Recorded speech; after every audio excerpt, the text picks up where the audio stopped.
Slap tongue, a fun effect we're going to learn today. So grab your best reed. Oh wait, no.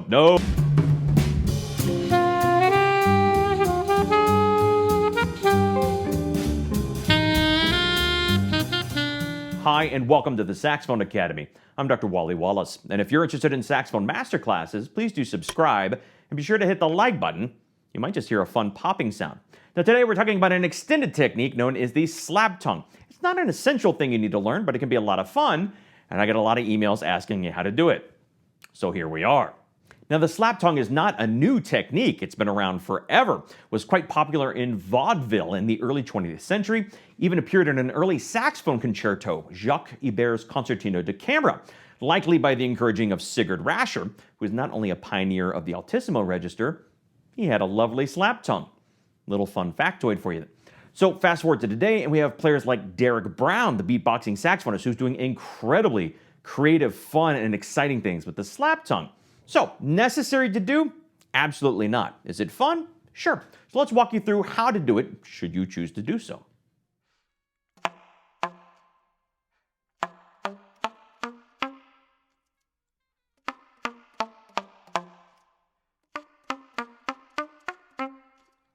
So how do we create the slap tongue sound? Is it by slapping the reed with our tongue? No, quite the contrary. It's actually a forceful pulling away by creating a vacuum. Now at this point I was going to make a Dyson or a Hoover joke about vacuums, but they all sucked. So let's start with a big disclaimer. Not everyone can slap tongue, not out of persistence or intelligence, but some people just can't manipulate their tongue in a way that makes it possible. I have some very intelligent, wonderful, talented colleagues that are world-class players that have never been able to do it. That's okay. It's something fun to try, but if you never get this, there's still plenty of other music in this world to make, and many of my heroes never use the slap tongue, to my knowledge at least. Now, most of the students I've taught have been able to figure it out eventually if they are persistent. And remember, we're not brass players. We don't give up at the first sign of a math problem or the complexity of personal hygiene. We keep at it until we get it. So practice a little bit each day. Don't become obsessive, but carve out a few minutes a week, and persistence will pay off in the long run. So the first step is to put away your saxophone, take your reed off the mouthpiece, and just use the reed. Pull your tongue away from the reed and see if you can make a sucking motion, some vacuum, by pulling your tongue away in the middle of the reed first, and you should feel the reed sticking to your tongue as it pulls away, and you might hear a slight clicking noise.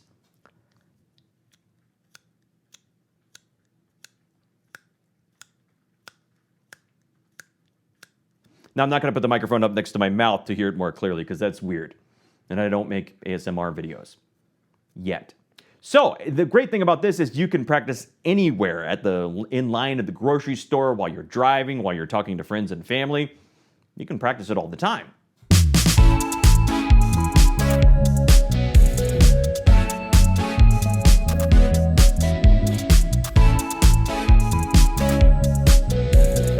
The next step is to put the reed on the mouthpiece and try it again. It should be slightly more amplified, a little bit more click while it's on the mouthpiece.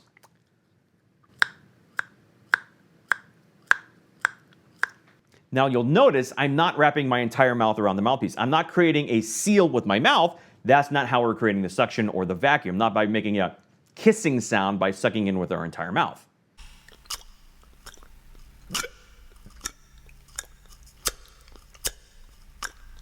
So broadly speaking, there's two different kinds of slap tongue, more or less. A percussive sound, which is much easier to do, and a more pitched sound that sounds more like a pizzicato string instrument. Now to do the percussive sound, obviously you put your mouthpiece on the instrument, and you simply make the same kind of slap tongue effect.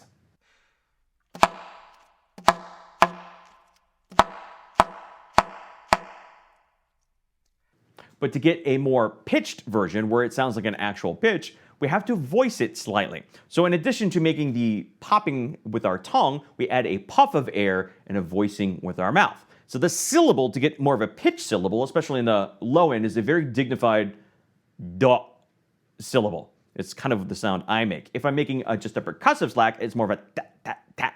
But for the pitched, you've got to open up, lower the jaw a little bit, and relax the throat and the mouth, and kind of create a resonating chamber. I don't think that's what's actually happening. It's just what it feels like is happening.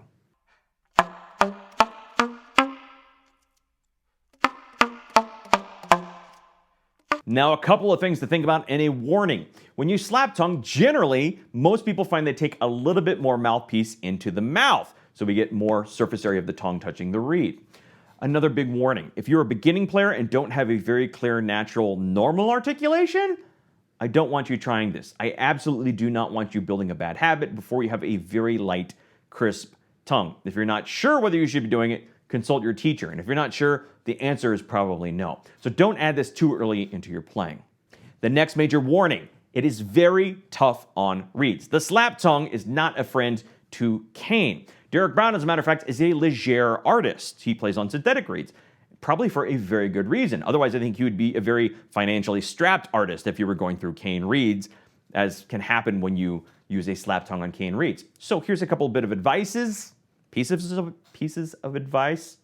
It's been a long day. So here's what I recommend. At the end of a practice session, keep an old reed around, preferably softer. I find softer reeds are easier to practice slap tongue on, and use that at the end of the session. Don't ruin your good reeds while you do that, or get a synthetic reed, slightly softer than you think you might want, and I think that's a good thing to have when you practice. Otherwise, you'll go through a lot of reeds.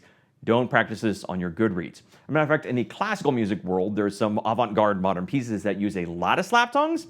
I have colleagues that will put on a synthetic reed specifically for that piece. So don't ruin your good reeds. So to wrap up, it's a fun technique. It is not an essential technique. You don't have to do it. Don't do it with your good reeds, and don't do it for too long, and don't do it too early in the development of your playing, and don't do it with your family in the house if you love your family. Now you should do it anyway. They need to learn to live with it. All right, I will see you next week with a lesson on 2/5 patterns. It's going to be a lot of fun. Bring your horn in a good reed that you've not been slap-tonguing on. Hope you have a most excellent weekend, and I will see you next Friday. Go practice.